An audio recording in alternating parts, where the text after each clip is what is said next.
Bosco Joakim Senya.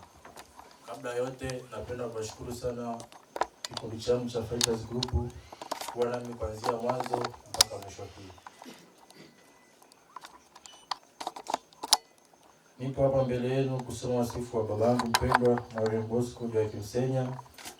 Kwanza kabla yote nisome kitabu cha Yohana sura 11 mstari 25. Unasema, mimi ndiye ufufuo na uzima. Yeye anayeniamini mimi hata akifa ataishi. Marehemu Bosco Joakim Senya alizaliwa tarehe 6 mwezi wa 6 77. Katika maisha yake ya kiroho alipata sakramenti ya komunyo ya kwanza mwaka 87 na mwaka 84 alipata sakramenti ya kipaimara. Alikuwa ni mtu aliyempenda Mungu, mwenye imani thabiti na alijitahidi kuishi maisha ya kumpendeza Mungu kila siku ya maisha yake. Kwa upande wa elimu, marehemu alipata elimu yake ya msingi katika shule ya msingi Sumbu.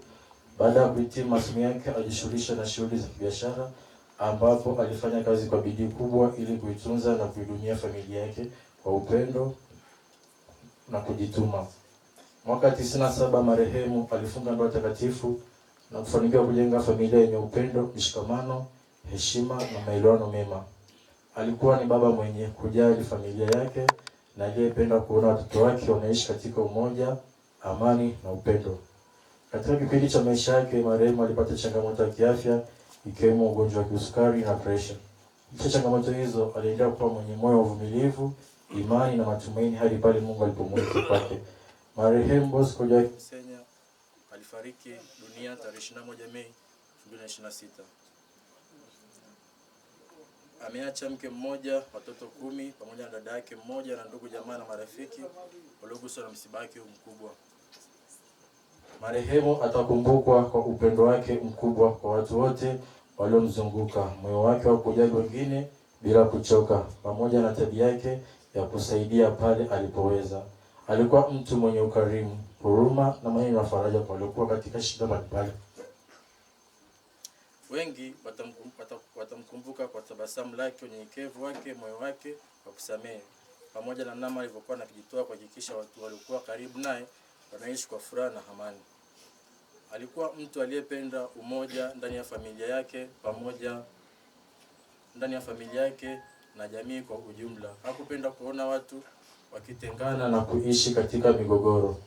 Mara nyingi alikuwa mstari wa mbele kuleta maridhiano, kutoa ushauri mwema na kusaidia kutatua changamoto za wengine kwa hekima na upendo mkubwa. Marehemu pia alikuwa baba mwenye upendo wa kipekee kwa watoto wake. Aliwafundisha maadili mema, heshima, bidii katika kazi pamoja na kumtegemea Mungu katika kila jambo. Kwa ndugu, jamaa na marafiki alikuwa mtu wa karibu aliyependa kushirikiana na wengine katika harakati za furaha na huzuni.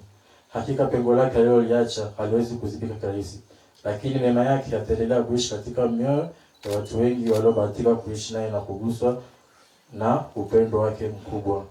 Shukrani. Familia marehemu Bosco Joakim Senya inapenda kutoa shukrani za dhati kwa madaktari, wauguzi na wafanyakazi wote wa Heritage Hospital, Kintoka Hospital, Amana Hospital pamoja na Muhimbili National Hospital kwa huduma, ushirikiano na juhudi kubwa walizozitoa katika kipindi chote cha matibabu marehemu. Pia familia inapenda kuwashukuru watoto wa marehemu pamoja na familia nzima kwa upendo, uvumilivu na mshikamano waliotuonyesha tangu mwanzo wa ugonjwa wake hadi siku ya mwisho wa maisha yake. Aidha, tunashukuru ndugu, jamaa na marafiki wote walioshiriki nasi namna mbalimbali katika kipindi hichi kigumu cha majonzi. Mungu awabariki sana kwa faraja, maombi na msaada wenu mkubwa. Bwana alitoa na Bwana ametoa, jina la Bwana lihimidiwe. Mungu ailaze roho ya marehemu mahali pema peponi.